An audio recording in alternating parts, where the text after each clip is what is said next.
What is going on, you guys? Welcome back to another video. Today we are talking about waist trainers and the science behind them. Do I think you should wear one, and are they worth it?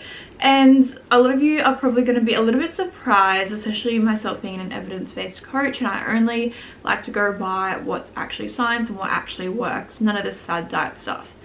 However, I'm a little bit 50-50 and a little bit two ways about this. Now, this is because that I think they can be okay for a certain demographic of people. I think the problem with waist trainers is that a lot of people use them or ask me about them, but they don't even know how to track their macros, or they've never been consistent with training in their life and they're asking if they should get a waist trainer. It's like, no, there is so many layers you need to do yourself and nail before you even think about anything like that. Okay, so now in terms of losing body fat, does it help you lose body fat? No, not at all. Does it help you lose body fat from your midsection and your waist? No. The only thing that does is a calorie deficit. So something else with a waist trainer is that it can help heat up your core while you're training, or even just in general, which may help you sweat more. So it's kind of like the same whole thing with saunas. So like saunas, they don't help you lose body fat, however they will make you lose water weight on the scale, so you might appear a little bit lighter because you've lost a lot of water because you've been sweating it out. However, once again, that does not correlate to actual fat loss, that's just weight loss on the scales.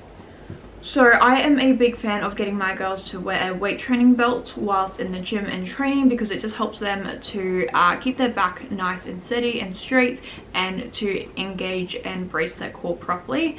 A waist trainer can do similar things, especially if you have the one that I have, and it's like a half weight training belt, half like waist trainer. So like it can do similar kind of thing, but then once again, like you don't want it to be too tight either, and you don't want to get too small of a size where it's literally so uncomfortable to walk around and that you're struggling to even move in it. So I think it depends on what kind of size that you get, but you definitely don't want it to be too tight to a point that you are really struggling to just do life in. Like it should be tight, but definitely not too tight, if that makes sense.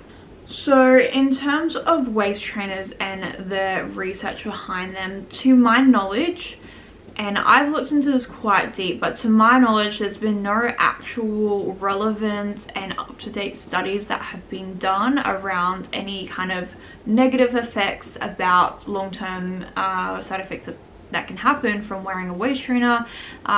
Things like I know there's lots of people that say it's really bad for your organs and whatnot, but like I can definitely see how that might happen, but once again there's been no research around that, nothing that's up to date anyway, nothing that's damaging, and you know, when you just take it off, things will just go back to normal anyway. So even though there's no research behind a waist trainer, the way I look at it, so if I had a comp prep girl, and I have said this to my comp girls, like it may, even if there's no research behind it, and even though it really might not do anything, if the best thing it does is give you a placebo effect of making your waist feel small, then like and as long as it's not, you know, doing any kind of damage and you're still feeling really comfortable in it, then honestly I would say why not. I look at it as a 1%er kind of thing. So if you are nailing absolutely everything, say you're in a comp prep, so you're nailing your macros within 1 gram, you are training really hard, you're doing all of your cardio, you're in that deficit, and then you can be looking at doing the 1% things, so taking fish oils, creatine, multivitamin, wearing a weight belt, or potentially even a waist trainer if you really want to help make that next step up. So I say thumbs up for it for comp girls who might want to take the chance of investing the money, just to, even if it might help by only 1%, even if it might. I don't know about you, but that 1% I personally would be willing to do, even if it's not going to work and it's going to waste my time, and the worst thing that would happen is I lose $100 out of it. Like, to me, that doesn't seem too bad.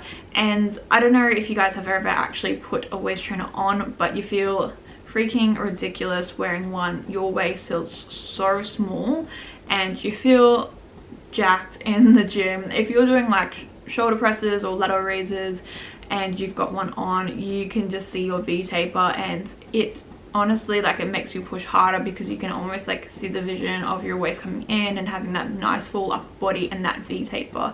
So it comes down to like that placebo effect that you know, might really not be doing anything, but at the same time, if like you look at yourself and you can see yourself a certain way, it might make you push harder in the gym, and once again, you're going to sweat more because you have that on, you have that heat on, and it's like you can lose water weight as well, so it might help with having that low weigh-in. So I'm in two ways about it. For kind of lifestyle clients, even people who have been training for only a few years, I still wouldn't even recommend it.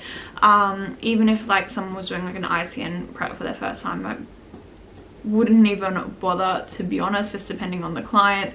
But the only thing that does actually make you lose body fat is being in a calorie deficit and making sure that you're burning more than what you're consuming. So I think it's up to you whether you feel like it's worth investing money, even if it might not even make a difference. So I think, and it's like the best bikini athletes and the IFBB bikini girls, you know, like, success leaves clues, right? Look at the best of the best and see what they're doing. They all have a crazy waist. So look at what the pros are doing and duplicate it. Like, I don't think it's too hard, but I think people overcomplicate it as well. But yet again, I've also seen a lot of bikini athletes make these crazy claims as well about them, which I completely disagree with a few of the things that I have heard around them as well. But I think they can definitely be beneficial to the right person with the right mindset, but just understanding that it's probably not really doing a whole lot, and it's like, in terms of it actually training your waist, I think it could help temporarily, but if you were to stop using it and stop wearing it, I think your waist will kind of go back to normal. But once again, if you're in a deficit and you're losing body fat in your waist training, you're going to get that illusion of a smaller waist as well. But in terms of actually getting a smaller waist, my biggest tips would be no compound movements and vacuums. Like, best things that you can do. I literally cringe when I see people doing compound movements now, which I never used to think. I used to be someone who always said compound movements are the key to the city, but honestly no, because they build your lower back, and of course anything that builds your lower back is going to make your waist thicker. And I don't know about you, but I would rather be someone who looks like they can squat 200 kilos than someone who actually can squat 200 kilos. And not to mention that your risk of injury is really high, especially as you are in a fat loss phase and you are in a deficit, and they're really taxing to do as well, and they're not isolating to be able to target those weak areas. So my biggest advice on creating that small waist and that illusion of a small waist is a calorie deficit, weight training to create that V-taper, those nice lats, big glutes to create the illusion of a small waist, no compounds, and stomach vacuums. Stomach vacuums is another thing that I want to do a post on. I've been asked a lot about them recently, and I do think they are very, very effective. There is actually science about them to do them.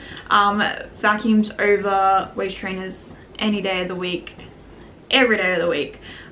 So yeah, I guess it's just your call on whether you feel like you want to make the investment to get one, but you know, I want to be the best that I possibly can, and you know, I compete competitively, and I'm a coach, so if something's gonna help me by 1%, even if it's not a cheap thing to get, for me personally, that is worth the investment. But you have to decide that for yourself. But just understand that really there's no actual science behind it working, but are you willing to make that investment even though it might or might not help you by only like 1%?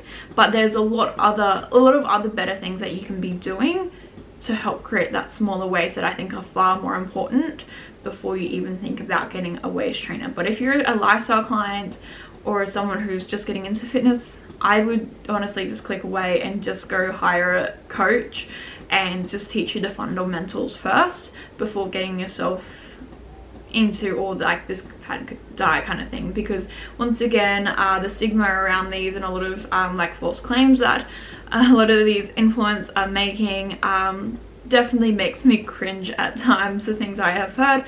But depending who you speak to, some people are going to be completely for them, some people are going to be completely against it. I'm 50-50.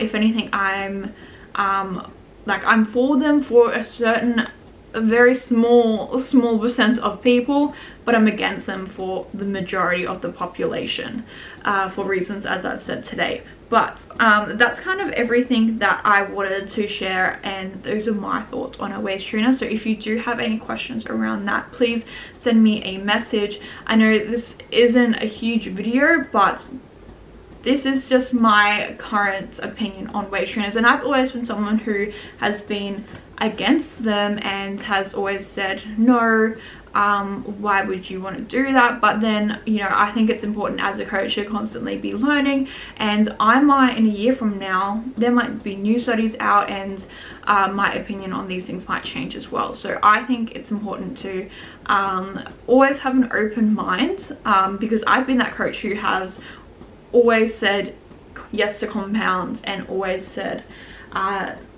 no to waist trainers, but here I am and I'm doing the opposite now. So I think you need to have an open mind and always be willing to learn, but also know when someone's bullshitting you. But those are my thoughts. Me personally, yes, I do wear one, but I probably do not wear it consistent enough, as I will be when I actually start prepping. Obviously I'm in a surplus at the moment, so it's not something that I make a priority to wear for hours and hours a day. I only kind of wear it for my training session if I'm not wearing my actual weight belt. But yes, if you guys have any questions, let me know. And I'm curious to hear what your thoughts are in the comment section. So send me a message if you have anything else you wanted to say.